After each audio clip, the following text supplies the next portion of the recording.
Hi, and welcome. You're listening to the X22 Report. My name is Dave, and this is episode 1884B, and today's date is June 4th, 2019, and the title of the episode is More Docs Unearthed, the Worse It Gets. Deep State Coded Message for Escape. Father's Day is right around the corner, and one of the best gifts you can give Dad this holiday season is the Patriot flashlight. So what do you get with the Patriot flashlight? Well, you never have to waste money on batteries. It's solar powered. It lights up the darkest of nights. It has life-saving emergency strobe lights. You can charge your phone anywhere. Users have reported this flashlight to be an all-in-one lifesaver. Patriot flashlight is the perfect gift for Dad this holiday. Limited supplies last, and this is the very last chance to get yours at a discount before they sell out. Use code X20 and get 20% off the Patriot flashlight. Let's get into the economic collapse, political and geopolitical news. Now, as we know, the Patriots, they are going to be releasing critical information to go after the deep state. Now, I don't believe, and I've said this before, they're going to release this all at once. I believe this would be a complete and utter mistake, and I don't believe they're doing it, and it seems like they're not doing it. I believe they're going to drip this information out to keep the deep state off track of when certain information is coming out. And this way, they will have to use ammunition. And ammunition is hard to come by. When I talk about ammunition, I'm talking about an event. And they're going to try to throw it at whatever they possibly can, trying to time when certain information comes out. And it seems like they've been missing so far. Yes, I know it has different agendas, all these different events, but they're trying to clog the news cycles, and they're missing the mark. And this is all part of the Patriots' plan to feed them disinformation, to make them think that something's coming when it really isn't, and it comes 2 days later. And having the information come out in different blocks, well, they're going to run out of ammunition, and they're not going to know when to use it. We're also seeing that the deep state, they are sending coded messages back and forth, planning their escape, and we're going to be getting into that a little bit later in this report. But first, I wanted to head out to the UK, and Trump said that he declined to meet with the United Kingdom Labour Party leader Jeremy Corbyn. And he didn't want to meet with him because he was part of the protests against him. Trump went on to say, he wanted to meet with me, and I told him no. He said, I think that he is somewhat of a negative force. I think that people should look to do things correctly as opposed to criticize. And I do believe that Trump is out there, like we said in the first report, trying to make deals with the UK. And I do believe that he is letting Theresa May that they know everything. And would you like to cooperate at this time? Now, very interestingly, former attorney John Dowd is calling out Mueller and saying that his report was edited and it's fraudulent. So after a court filing revealed how Andrew Weissman and Robert Mueller carefully edited the telephone message by John Dowd to Michael Flynn's attorney, Dowd points out the motives of Weissman and Mueller was to create a fraudulent report. Here's a little backstory. In the Michael Flynn sentencing phase, Judge Emmett Sullivan requested the Mueller prosecution team provide records related to the case. Among other evidence, the judge ordered the government to file on the public docket the transcript of the voicemail recording from President Trump's attorney John Dowd to Michael Flynn. The transcript of that voicemail recorded was cited in the Mueller report as evidence that the Trump team was trying to obstruct justice by shaping witness testimony. Last Friday, the Mueller team released the transcript of the call. However, someone noticed something. This is coming out of Rosie Memos. Once again, Mueller report edited messages to make them appear more damaging. Full transcript of this phone call reveals Dowd's message was pretty typical for a lawyer, and he clearly states he is not interested in any confidential info. What else did they manipulate? So Rosie's memos took the transcript and looked at it and said, here is the part where they edited the transcript. So if you look at the actual transcript, it says, if, on the other hand, there's information that implicates the president, then we've got a national security issue. Or maybe a national security issue, I don't know, some issue. We got to deal with not only for the president, but for the country. And then went on to say, so, we need some kind of heads up, just for the sake of protecting all our interests, if we can, without having to give up any confidential information. So, and if it's the former, then remember what we've always said about the president and his feelings toward Flynn, and that still remains. So the Mueller report took that and changed it to this. I understand the situation, but let me see if I can't state in starker terms. It wouldn't surprise me if you've gone on to make a deal with the government. If there's information that implicates the president, then we've got a national security issue. So, we need some kind of heads up. Just for the sake of protecting all of our interests, if we can, remember that we've always said about the president and his feelings towards Flynn, and that still remains. Notice how Mueller leaves out the context of the call and the important qualifier without you having to give up any confidential information. Clearly, Dowd does not want to interfere in Flynn's cooperation with the special counsel, which is opposite to the twisted claim presented by Weissman and Mueller report. So it looks like Mueller is kind of famous in leaving certain things out to make it sound completely different. And this happened before. This is not the first time. Now, the Washington Post, they just published a story about this figurehead that is linked to Trump's transition team. The question is, why put out the story now?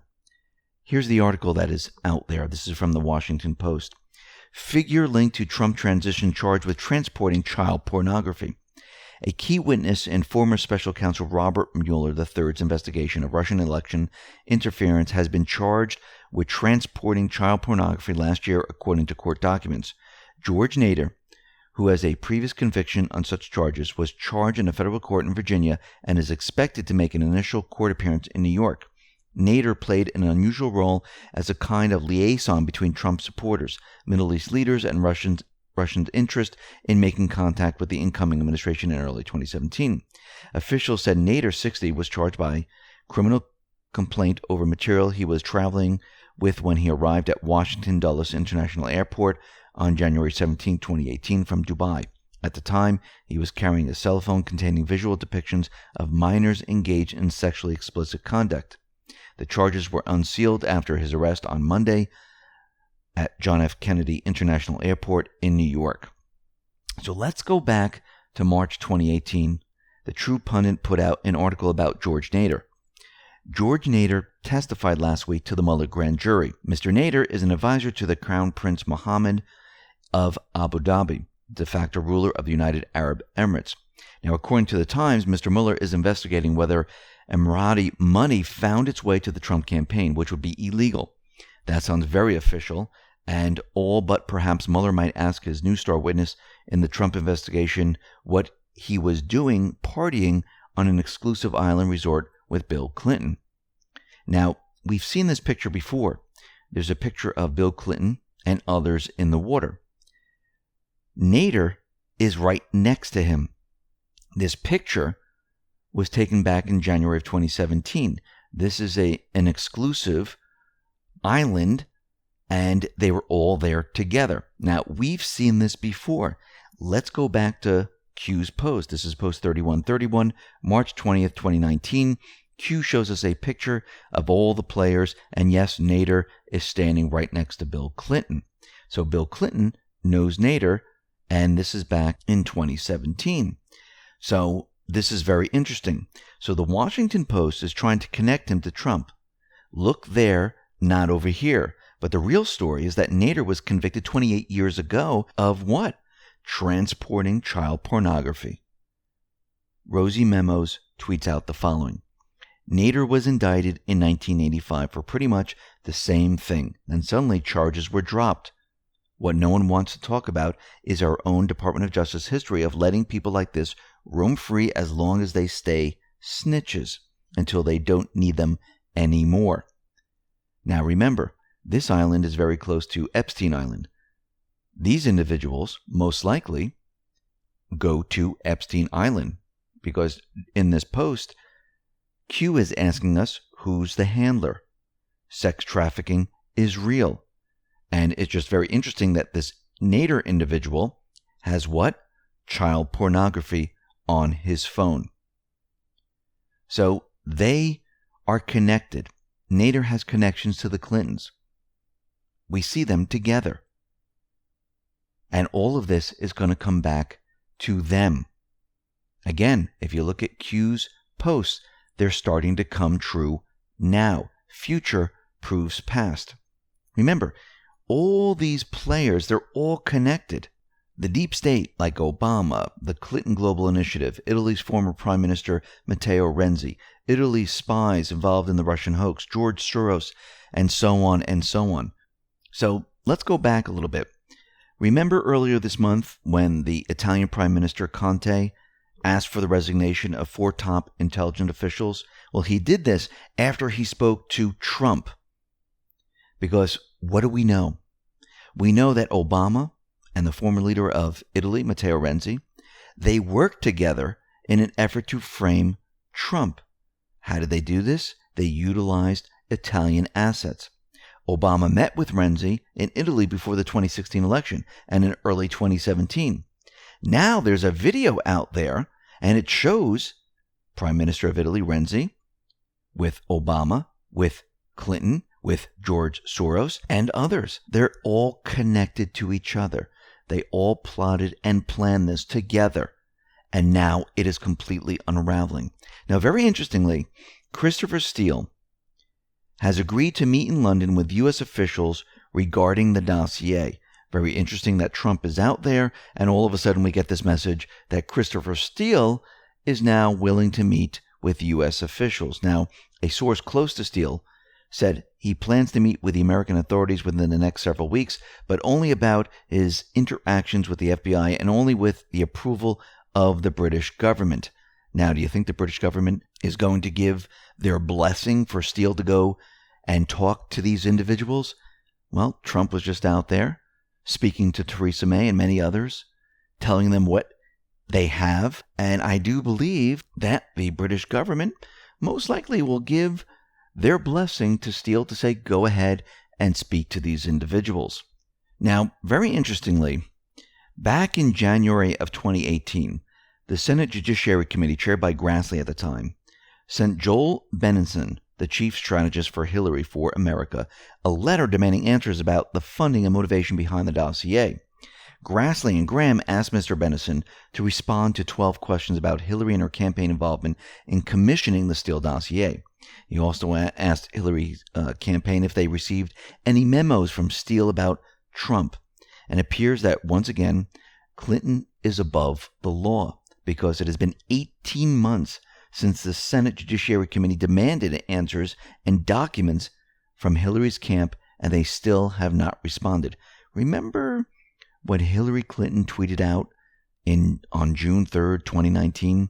I don't know who needs to hear this, but the president is not above the law. Think mirror.